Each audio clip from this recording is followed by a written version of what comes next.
Known as the Renegade Lunch Lady, Chef Ann is a celebrated author, chef, educator, and enduring advocate for better food for all children.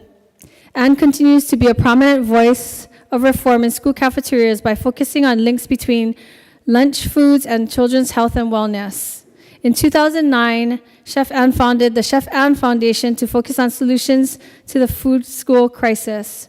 Her organization's pivotal project is the Lunchbox, a web portal that provides free and accessible tools, recipes, and resources to support schools transitioning to scratch-cooked meals made with whole and healthy food.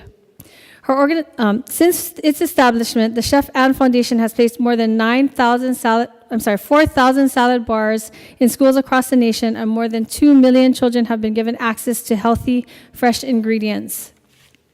In addition, we are thrilled to welcome Dan Carlson, Assistant Superintendent for School Facilities and Support Services, who will speak on behalf of Lieutenant Governor Shan Sui, who is spearheading the Farm to School initiative for the state of Hawaii. We also have 3 industry leaders who will take the stage and discuss real opportunities and challenges facing Hawaii's Farm to School initiative. Our panel includes Chef Greg Christian of Beyond Green Sustainable Food Partners, who was recently hired by the state to implement the Farm to School in the Kohala School complex on the Big Island. Thus far, he has helped launch a successful lunch program that emphasizes local ingredients and scratch cooking. Dexter Kishida of the Department of Education School Food Services Supervisor will share the overall vision for executing Farm to School initiative here in our islands. And Juliana Arnett, who is the USDA Farm to School Regional Lead for the Western region, will talk about her success with procurement and school lunch initiatives on the mainland. I would also like to give a warm welcome to our moderator, Augie T., Hawaii's favorite award-winning comedian, actor, and talk show host with 93.1 The Pa'ina. We were only able to invite a few leaders involved in the Farm to School initiative in Hawaii to speak today. So before I welcome our first speaker, I want to acknowledge the many organizations involved in the Farm to School public-private partnership with the LG's office. They include the Department of Agriculture, the Department of Education, the Department of Health, the Dorrance Family Foundation, Hawaii Appleseed, Johnson Ohana Charitable Foundation, Kaiser Permanente, the Kokua Foundation, the Kohala Center, and the Ulupono Initiative. Now please join me in welcoming Dan Carlson of the DOE, who will say a few words on behalf of the Lieutenant Governor.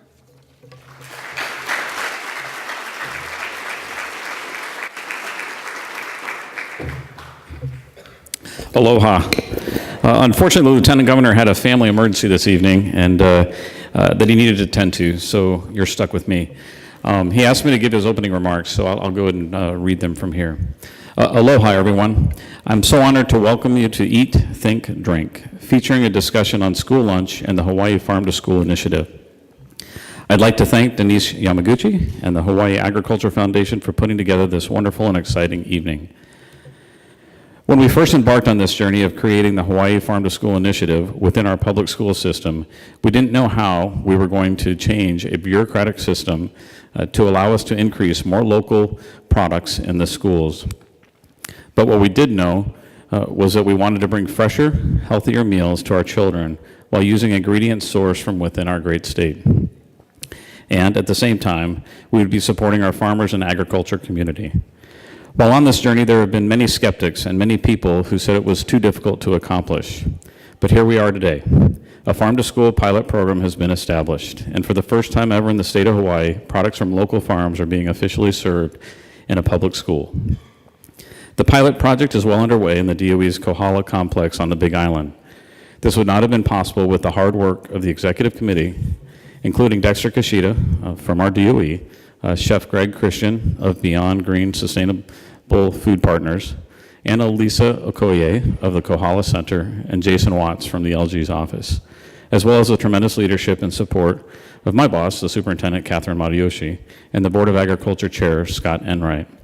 I would also like to acknowledge and thank our partners in the nonprofit and private sector who believe in this initiative and believe in the work we are doing.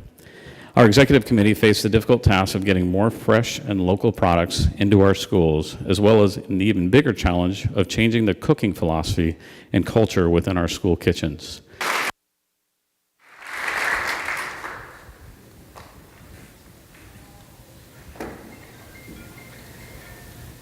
Well, thank you, Denise. Thank you all for coming. I think we should just give Denise and her team a big round of applause. How about that?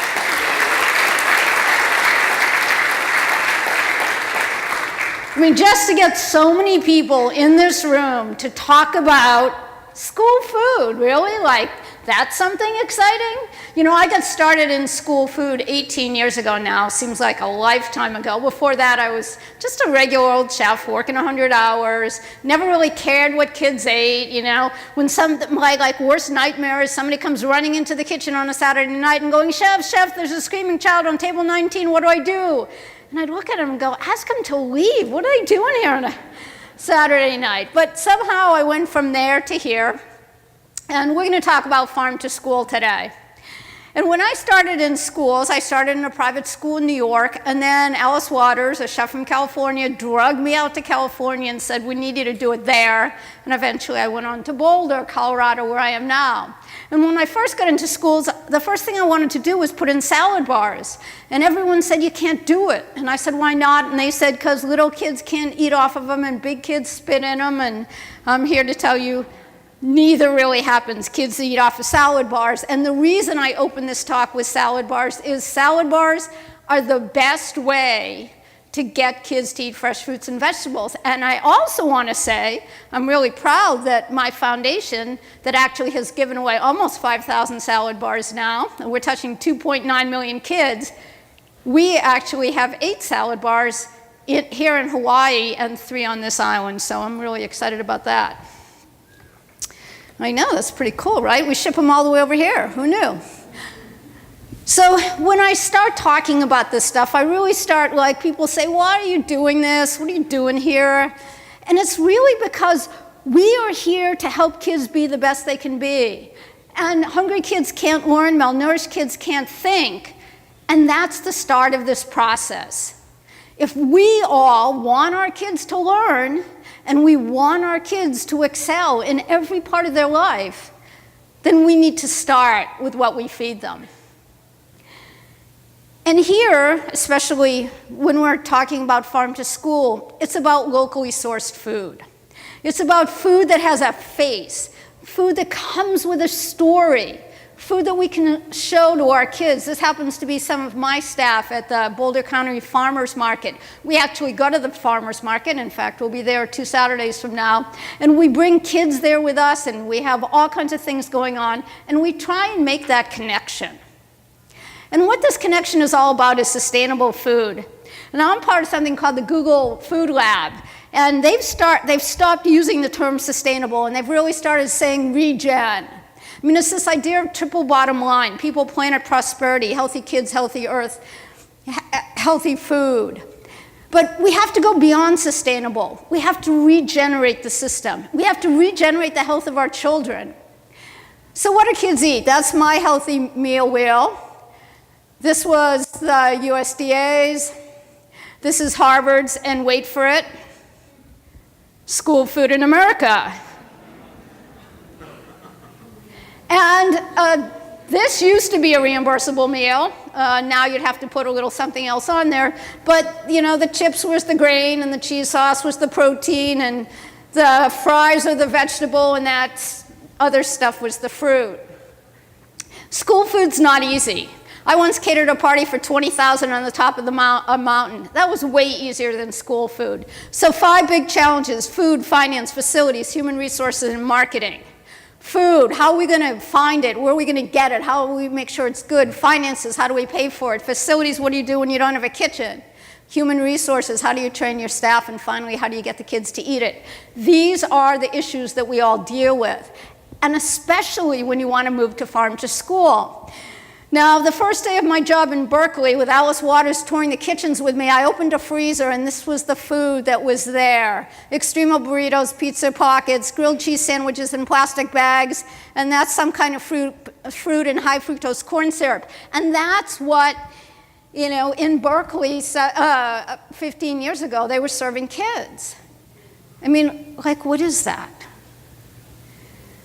And it's not just about what we serve kids in schools, it's what we sell kids in schools. And because education as a whole in our whole country is underfunded, that we end up having schools that sell things to kids to pay for everything from races to footballs.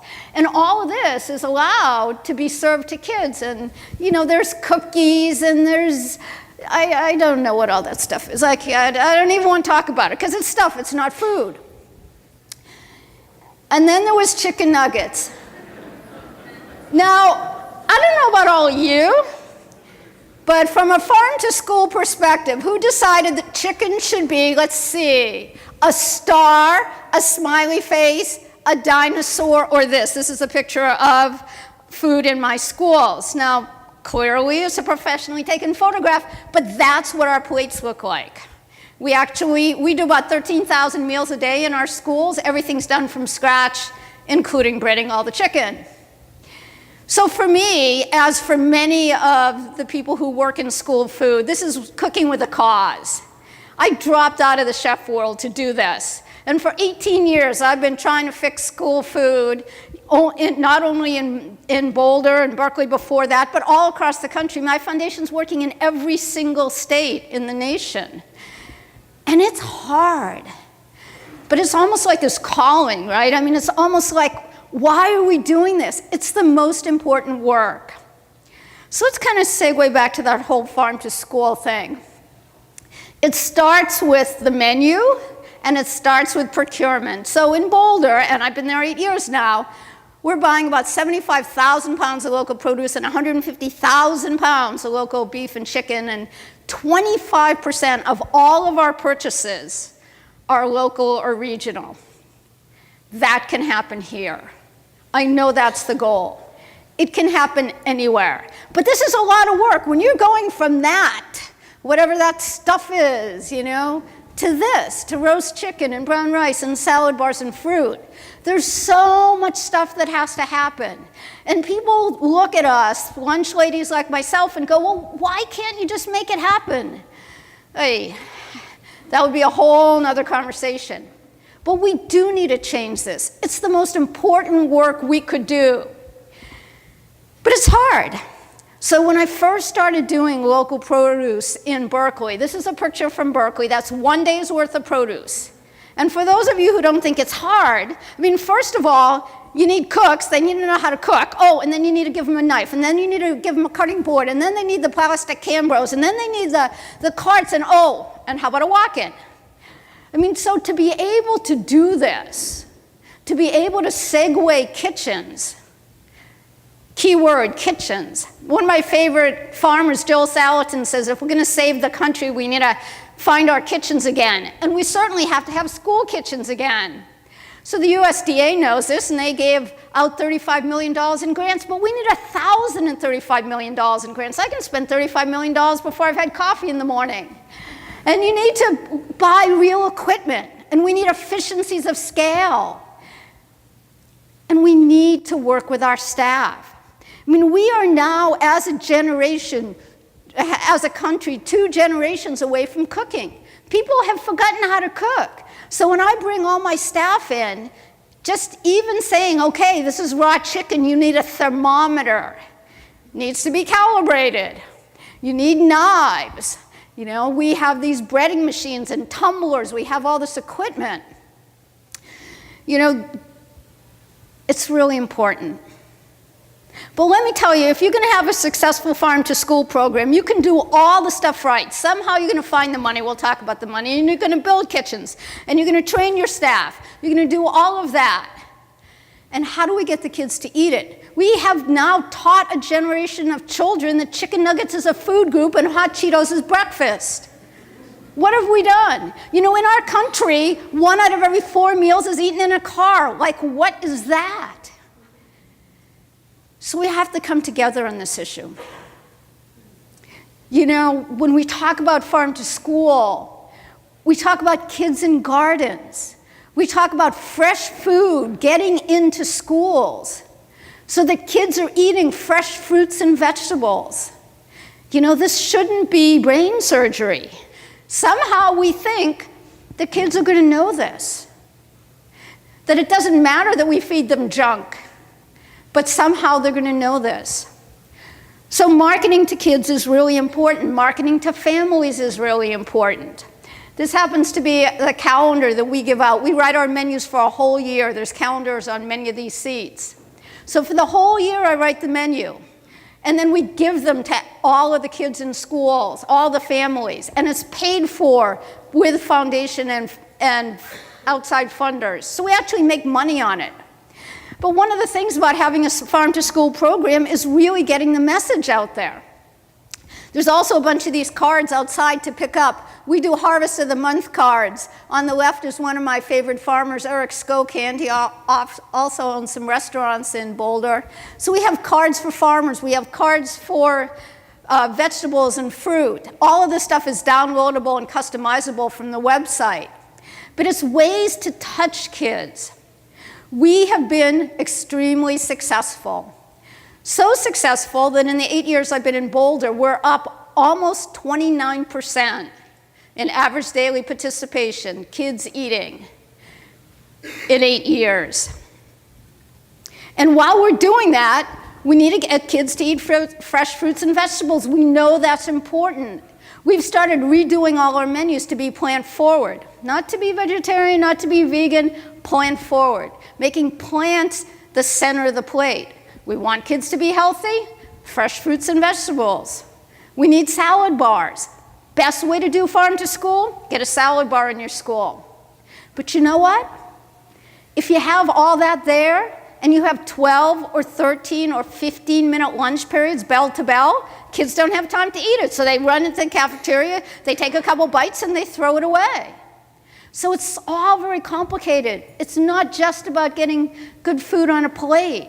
I mean, I can be the best chef in the world, and if kids don't eat it, it's compost at best. So everybody, when I speak about these topics all around the country, there's always people that are going to raise their hand and say, we can't afford it. So here's School Finance 101.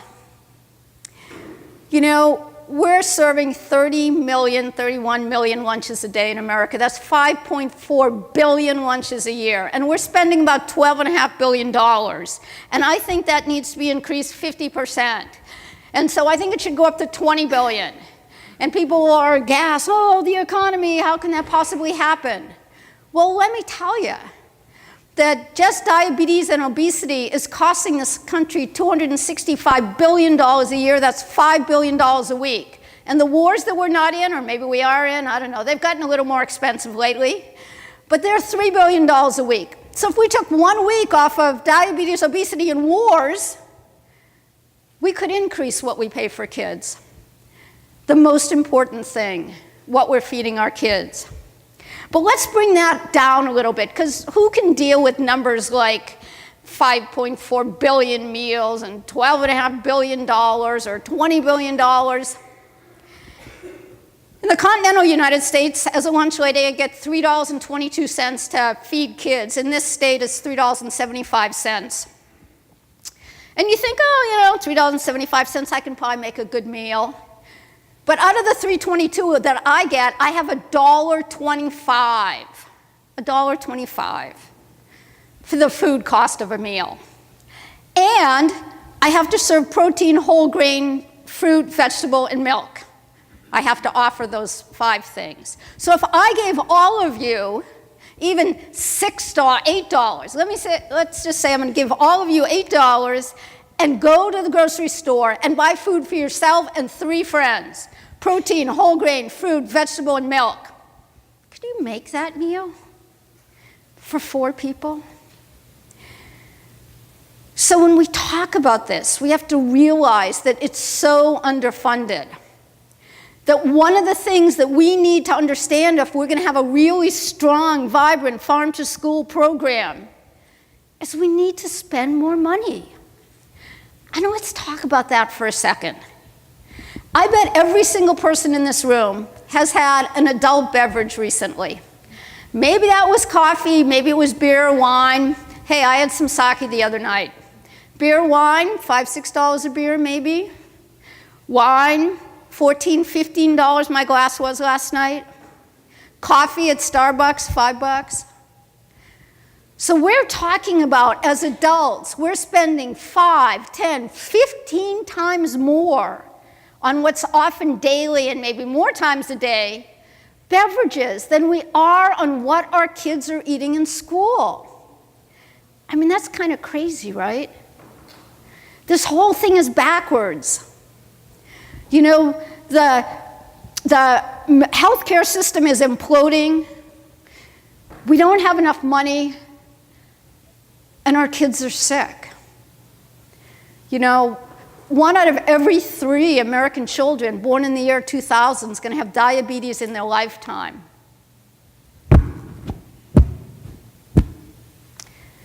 And here's the solution.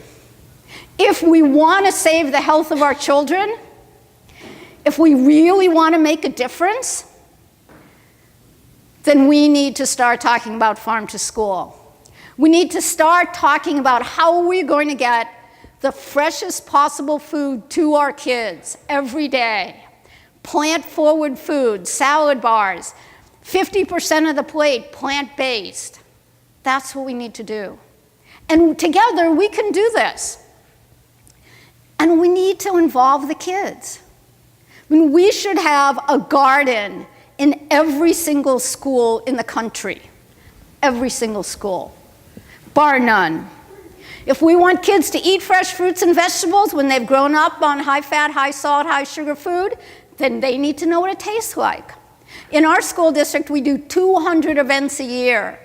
Things like tastings. We let the kids, this is a cucumber tomato salad, just it was done in August or September. So the stuff is really good and really delicious. And we let the kids help make it.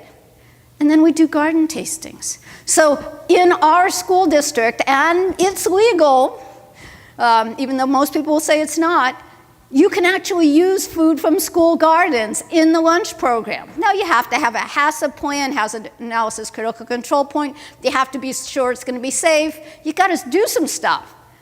But what's the best way to get a kid to eat something is if they cooked it, or if they grew it, or if they taste it, and if it's delicious. And what is more delicious than something right out of the garden? A tomato that's warm from the sun. Program for high poverty schools. And this program is getting kids all across the country to eat more fresh fruits and vegetables and taste ones that they've never had before.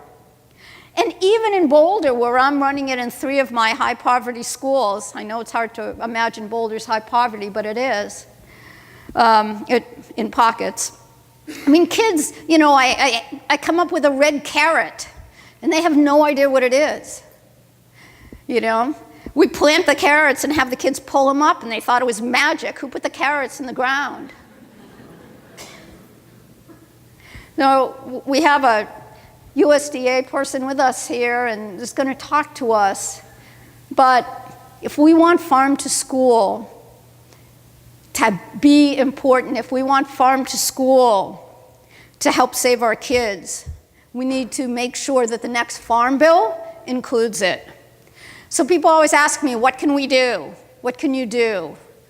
Well, we need to get political on these issues. We need to be able to say that farm to school is really important, that we want it as part of the farm bill, that we want to keep healthy food in schools, because that is farm to school. Now, a lot of these slides you've seen say, do one thing, do one thing, do one thing. And the reason my slides say that over and over and over is because, like many of you, I sit in rooms like this and you get all fired up and you think, I can do that. And then you walk out and you get 75 emails and 50 texts and somebody's calling you and you forget. So I'm challenging you, do one thing. Listen to what everybody says, listen to everything that you hear, and then promise yourself you're going to do one thing to make a difference for kids. So I have my foundation, I have the lunchbox. There's a lot of tools there if you're working in schools. We got a USDA grant. We have 330 recipes up right now. We've got another 80 ready to go up. They're all explodable, customizable. We have all kinds of information on the Chef Ann website and the Lunchbox website. We talked a little bit about salad bars. We started a program with Michelle Obama's Let's Move campaign. That was Let's Move salad bars to schools. And these numbers are a little bit last month, but we've raised over $12 million, donated over 5,000 salad bars, and as I said, we're touching 2.9 million kids. Every school should have a salad bar. Every school. You want to support Farm to School? Get a salad bar in there. Fill it with local produce. Absolutely can happen. Come on in. Everybody all right? Everybody okay? All right, cool. I'm excited because on my second day working for the Lieutenant Governor's office, I was sent to Kohala. And it's like, yo, you can work in the cafeteria. I was like, perfect. Perfect. My first crush was a cafeteria lady. But it was amazing because I knew nothing about Farm to School. And when I got there, I saw the amazing work, again, by Priscilla. If you guys can give her a hand, she's sitting right there. And everybody give him a hand. He's from Beyond Green Sustainable Food Partners. And Juliana Arnett from the USDA Farm to School, everybody. And everybody knows Chef Ann. So let's rock and roll. Let's get to it, okay? And so I learned how to say please and thank you, and I've actually apologized 4 times in the last 5 months, and I had never apologized in a kitchen in 36 years. So so the training started with me, and then what I did once I learned that was the biggest thing that was missing was this teamwork spirit and teamwork ability. What happens in these kitchens in general, not just Hawaii, but institutional kitchens, school kitchens in general, is that the food has ended up being mostly processed food, so the kitchen can put the food out without having to work together. So there's like the canned, so they look like cooks, they dress like cooks, they talk like cooks, they're in a kitchen full of kitchen equipment, and they're serving food. So you would think that they're moving as one, like Roy. I met Roy tonight, and he's a cereal restaurant guy. And if you go to his kitchen, they're moving as one, I would guess. And in Kohala, they weren't moving as one. So, because they didn't have to, right? Not ready to go to work for Roy, today. But in a couple of months, he would welcome them into his kitchen, I think. So. Oh, it's awesome. I think one of the things that I saw was the fact that, they were really all getting to it. I never really understood, that's all they did was open it, get the can open up. Now these ladies were cutting bread and weighing bread, cutting bread and weighing bread, which was kind of awesome to me, see them doing that. They were little, a couple aunties over there. I was like, I cannot believe I'm doing this. But they were doing it, which is awesome. Okay, now I get to ask you the big question. All right. Juliana, you have a tremendous experience in the procurement and of farm fresh ingredients in other school districts and also other large-scale organizations like hospitals. Tell us about your experience making rules and compliance work in different systems. Okay. I've actually never had too much of a challenge with the rules in my own experience. When you're talking about farm to institution anywhere, is that our agricultural system has changed drastically over the last 100 years. We no longer have a lot of small-scale agriculture that you have here in Hawaii, which you should be very proud of. You are lucky. You are one of the few places in the country that has a food system and an opportunity like this. But the infrastructure that once served those growers that allowed them to aggregate product and or get it into their local markets no longer exist. Also, as Chef Ann mentioned several times in her speaking points, your school cafeteria, depending on where your child goes to school, could look entirely different. One cafeteria could have a built-out commercial kitchen like you've never seen, and you would love to have something like this, while others may just be able to heat and serve product. And so that's a significant issue. Logistics is another thing. which I'll get into in just a moment. But before that, capacity, both on the farms and on the food service side, particularly when you're talking with communities that have small agriculture like you do. I came from a community where our average size of farmers in San Diego County, and we're really one of the few, is 4 to 9 acres. And so when you're trying to talk to a small farmer about how to get their product, they're busy in the field, and or often they are already selling product to a market that they know and they're comfortable with. And I'll tell you, there's nothing so disheartening as when you talk to a grower on the phone and you hear them say that they're selling their product for less than it took them to actually grow it, because that's the market channel that they're familiar with. And so I think really trying to build up the capacity, let them know what the expectations of the school food services are.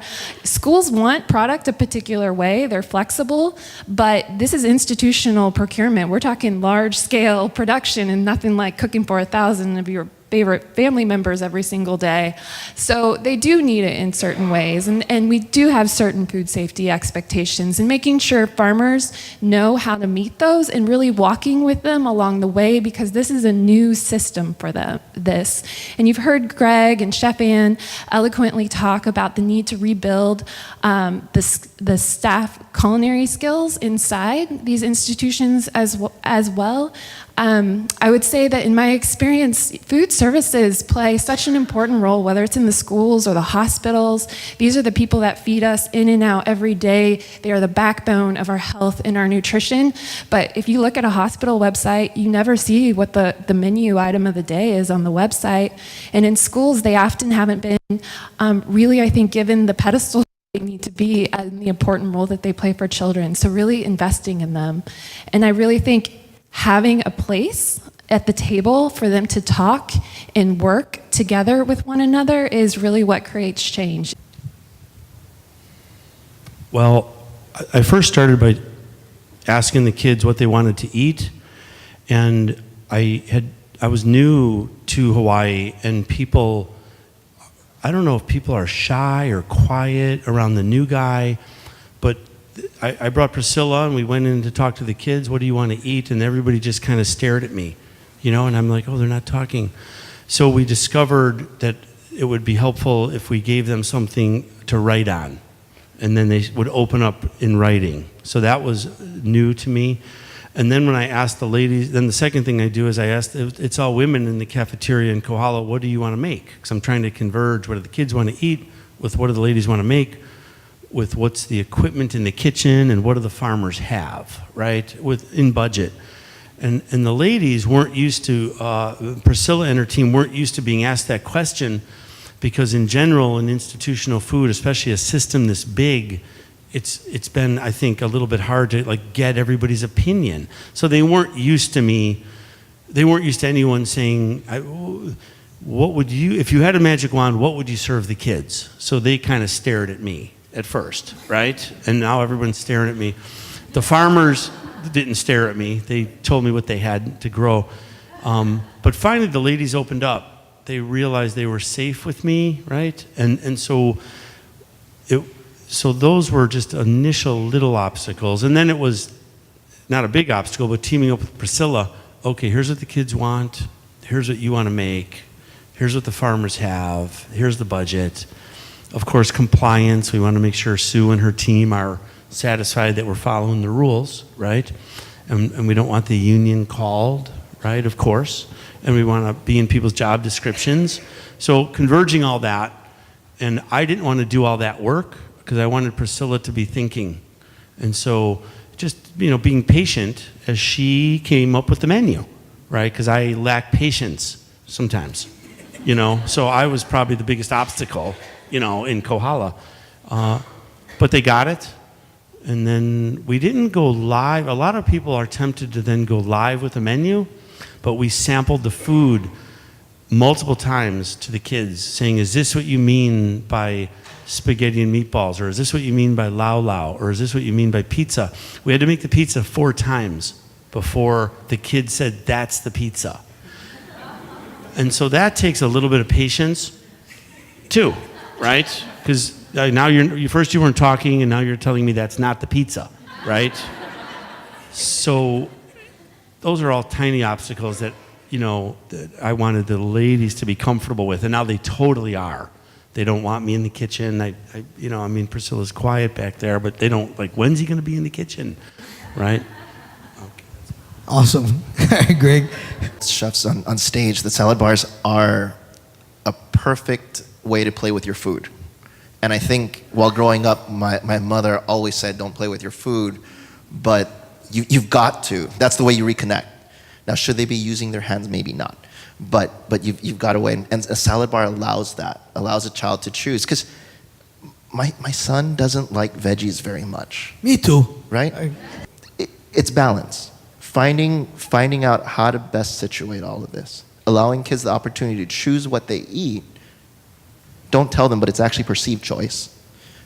But perceived choice on what they eat kind of empowers them to make good choices now. Awesome. Okay, back to you, Juliana. Quick question. In Hawaii, the state procurement system has oftentimes been an obstacle to purchasing locally grown products. What different approaches have you seen other governments and school districts take to address these challenges? Sure. First, I want to applaud all the steps that have been taken in Hawaii. I mean, the fact that this is an initiative that's being supported at the governmental level is pretty impressive. That's not happening everywhere, and I'm excited to see that movement. A couple quick examples are in the state of Michigan.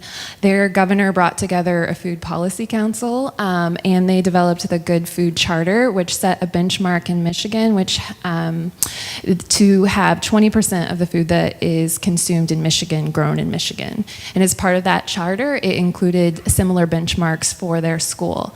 Not only did they want 20% of the product to be procured, but they also wanted them to be 100% in compliance with the regulations by 2020. And I think that that's a really exciting thing, that it's part of, yes, the school food system is the focus and in there, but it's also part of this broader food systems vision as well.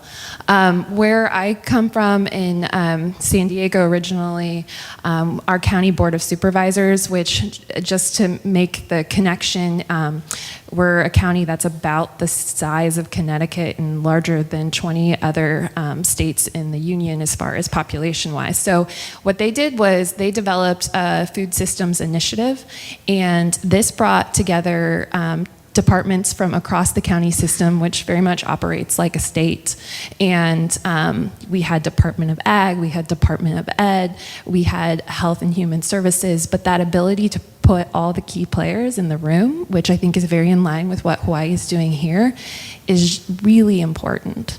And so I think that work of getting the right players in the room, having the conversation and mapping out the goal and the work that they need to do is instrumental to really moving along the work. Awesome. Okay, I want to give you guys one more question, and I think everybody want to eat. Huh? Yeah. Okay. Yeah. Eat, think, drink.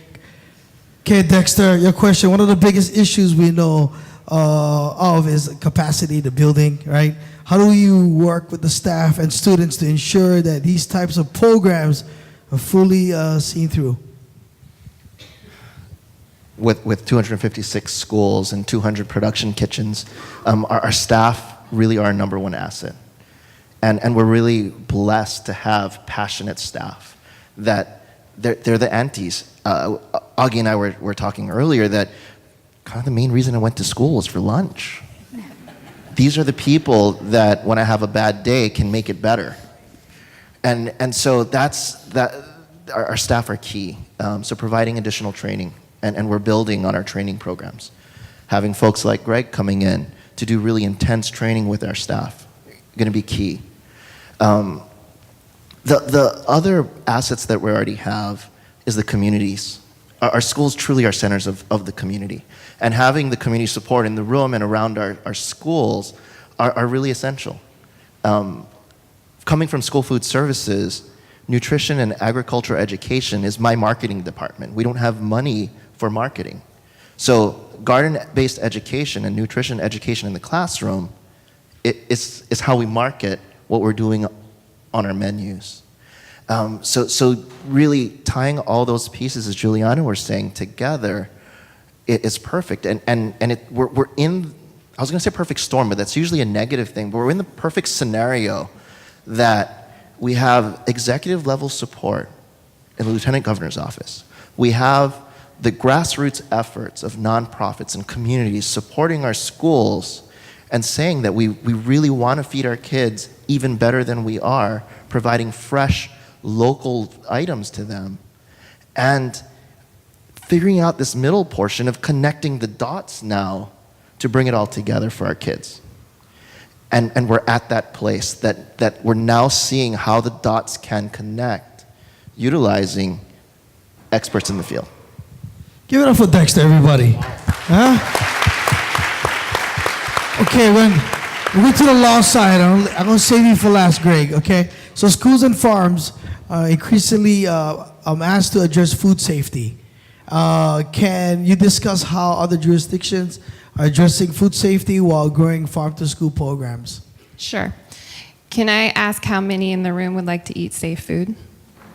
The real question is, how do we make sure that food safety regulations and rules create an equal playing ground for both small and large growers so that we can move this movement forward?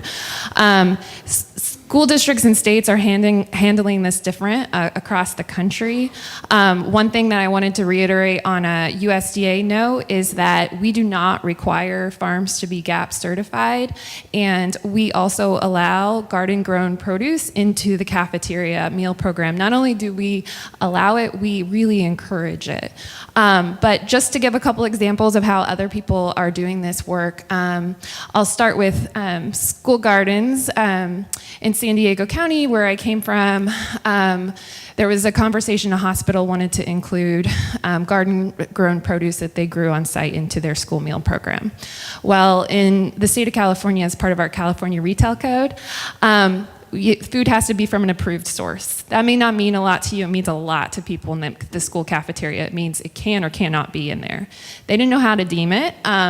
Garden-grown produce, and so what happens is they ended up saying that it wasn't allowed. So by de facto, we couldn't include it. They were working with local growers who had never sold product to the school system.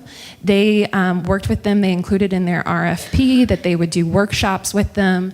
They had to be required to do a food safety plan. They would do trainings, and they would come out and do on-site inspections. And what was so unique about what they did was they walked them through the process. It wasn't, if you don't have these things, we won't work with you. They wanted to work with them through the process because they knew that this was something really new to them. And they didn't go for GAP because a lot of small growers, will sometimes push back because of cost. They worked with the community to find something that would address the food safety concerns and also wouldn't prohibit firms from participating. Ladies and gentlemen, put your hands together for Juliana. That was awesome. Thank you. Okay, Greg. So how do you think this type of program can be carried to other schools, districts locally? And how are the kids reacting to the new menus? The kids like the food. We serve Lau Lau one day a month, and the high school kids storm the cafeteria, literally running. I think the way this rolls out is that all the stakeholders have to be in a room regularly and agree upon a few ways to measure success. They're never all going to agree on everything, but there needs to be, 5 to 10 measurables that everybody agrees upon even before we know how to do it. I think that we need the politicians, the funders, the private public, Department of Education, Department of Ag, Health and Human, Sue's office, Child Nutrition, and lots of smart partners like this woman, right? We need to never forget, we need to stand on Ann Cooper's shoulder. She's the giant in the country, right, at doing this. And so this is Hawaii, and you do your own thing for sure, but there are things that we can learn from others.